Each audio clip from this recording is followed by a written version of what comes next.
Grace, mercy, and peace to you from our Lord and our Savior, Jesus the Christ. What an incredibly intense story from the gospel reading today. I've never seen, and frankly, I hope I never do see what this story talks about. It's truly incredible, and frankly, it's got to be one of the most just metal and gnarly stories in the New Testament. But here's the short version of it.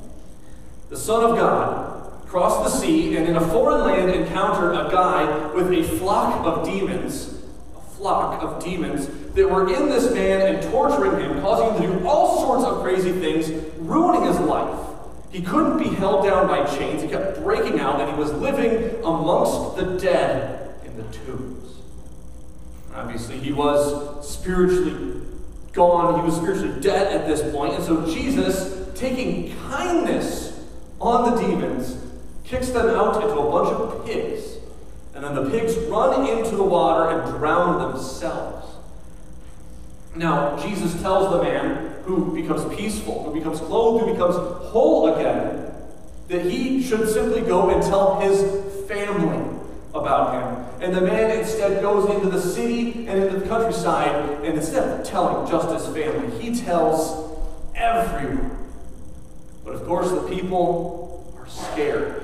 And they ask Jesus, go back across the sea, and so he does. All of that, just a few short verses. And what does it even mean? What is the point of this? What are we supposed to take away from this with pigs and demons? And of course, the name that they give themselves of legion, like a legion of many soldiers, there were so many demons. Well, in the middle of the story, we get really the important question. As Jesus soon encounters these demons in this man, the man in front of him asks the question, what have you to do with me, Son of God Most High? What have you got to do with me is the question. But then we have a little question of ourselves here.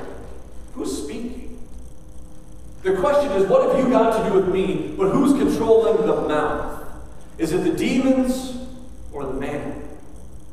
We're not told. We know that Jesus ends up talking to the demons, but we know he ends up talking to the man as well as he sits at his feet peaceably. What have you got to do with me? The man's mouth moved, but let's start to piece this together because it really determines how we read this, how I even say it out loud. It's kind of, a game of inflection, right? How you say something. So if you're a husband here, or you got a significant other, and your wife says to mow the lawn, you could say, right away, dear, and skip off to mow the lawn.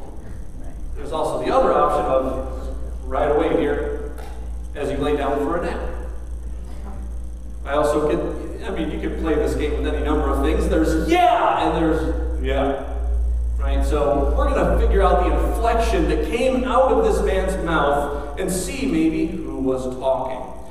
So let's first assume that this is the question of the demons, the legion as they call themselves. And the demons are doing exactly what demons do. They're ruining lives, they're hating the living God and his creation, and they are working in active rebellion against the will of God to hurt what he loves.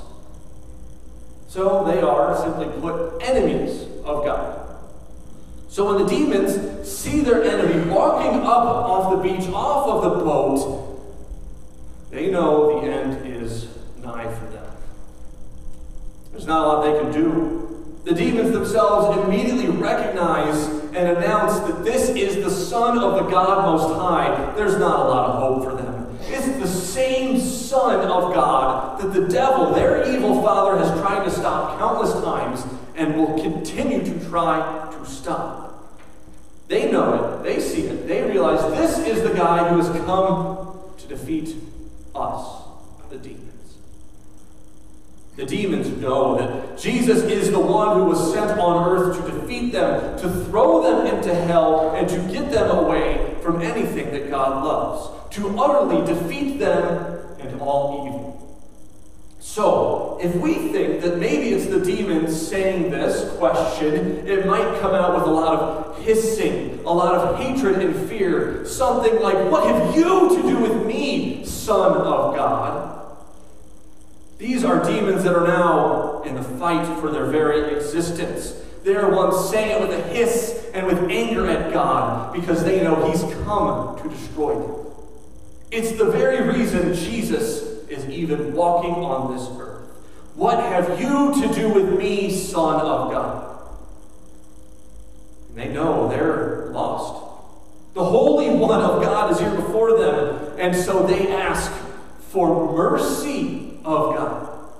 Even the demons ask for a little bit of kindness from their mortal enemy. And Jesus answers them, "Yes, I will show you a little bit of mercy." Rather than immediately casting them away into the void, into hell, He allows them to go into pigs and let the pigs die. What becomes of them, we have really no idea. We have guesses, but they're not very good. And so Jesus answers them, "What have I to do with you, you demons? I've come to destroy you. What do I have to do with you? I am the one who has come to end you. You fight against my Father, and He is the one who has sent me here then to deal with you, you demons, to deal with your wicked father as well. I have come to handle and stop the pain that you are causing the children of God and to save my brothers and sisters from eternal death. I have come to destroy all evil, and I could right now start with you."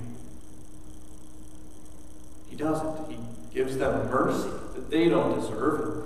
Maybe that should speak to us because they are the enemies of God and we are Jesus' brothers and sisters, sons of the living God, and He shows even them mercy. But He gives them an answer, not through His words in that moment necessarily, but through the actions. Through His very existence, He answers their question. And it's an answer of power, of true might of who God is. Jesus only needs to point at the power He has from His Heavenly Father, that He was able to go into the desert for 40 days, to be tempted by the devil, and to come out clean, untempted, pure. Jesus is the same one who walks on water. He's the one who calms storms and who brings the dead back to life. And He spends His days regularly walking around and healing and curing people who are sick and broken. That's answer enough. So if the demons were the ones asking Jesus, "What do you have to do with us?" then Jesus' response is one of righteous power. It's a righteousness, a goodness that does not allow evil to exist in any form. It will not tolerate evil, but it's also a power that can utterly banish it. A righteous power. What if it was instead not the demons, but what if it was the man who made the mouth say those words that day? What if it's the man who's utterly broken, who's possessed by demons, who can't be chained down, who has nothing going for him in life? What if he asked that question? How does it sound coming from that broken man? Maybe something like this. "Jesus, what do you have to do with me?" Quiet voice. A voice without hope. A voice that knows only suffering. It's a lowly, beat-up, desperate man asking the Lord, the great teacher, the Son of God Most High, "What could someone like you have to do with someone like me? How could you great one, even begin to approach me?" It's a question from the worst off given to the greatest to ever live. And Jesus has an answer for that too. Jesus answers the man with the exact same question, or with the same words, with the same actions, and with the same presence, but now it is one of love. Jesus says to this man instead, "What do I have to do with you, poor man? Everything. I am here for you. I am the one that made you. I am here with you now. I am the Son of the God Most High, sent by Him to save you, to give you incredible mercy." I am the destroyer of evil, including the evil in you. And as of this day, the evil that has tormented you for so long is gone. Because I am the Lord who brings life in order to a dead and chaotic world. And to you I have come. I come with mercy, I come with healing, and I come to restore you. So what do I have to do with you, man? I'm here to save you and to give you peace. It's still an answer born of power. It's still an answer that comes out of God's righteousness. This is still the man, the Son of God, who was able to calm storms, to walk on water, to heal people, and to revive the dead. Except now, the man is not his enemy. The man is his brother who he came to save. The demons are the enemy of God, but even though we rebel as people, he still saw this man in need as the one he came to save. The one who needed righteousness, who needed the power of God to save him. The same righteousness that can, on one hand, hate evil in all its forms is the same one that hates the evil that destroys us and wants to save us from it. It's a righteous power to save and redeem the lost and the broken. So, two different answers. Same words, the same person answering out of the same righteous power, but it's one of victory and one of love. A victory over the demons, but a victory for the man. So who was talking? Is the man or the demons? Well, ultimately it doesn't really matter because it's the same answer. And both of them, whether they asked for it, they got an answer. And they had action done for them. Because with his righteous power, Jesus did cast out the demons. And with his righteous power, he did heal and save the man. And now, instead of a man beset by demons, beset by evil, there is a man who, when Jesus tells him simply, just tell your family about it. With the joy he has, he instead goes and tells the entire city of people. This is a man whose joy is now overpouring. And then here we are today, all of us with really the same question, because it's a pretty common question. Jesus, what do you have to do with me? What do you plan on doing with me? Now, this question can be either a scream of resistance against the one who knows no evil, or it can be a cry of belief, of hope to the one who we know can free us from evil. So which is it? Well, Jesus in his righteous power has come into this world, and some people do see him as an enemy just like the demons. Jesus is indeed the enemy of sin and evil, and some people instead choose to hold on to that rather than looking to the one who can free them. They choose the bondage to sin and death, and in the end, they see Jesus as their enemy.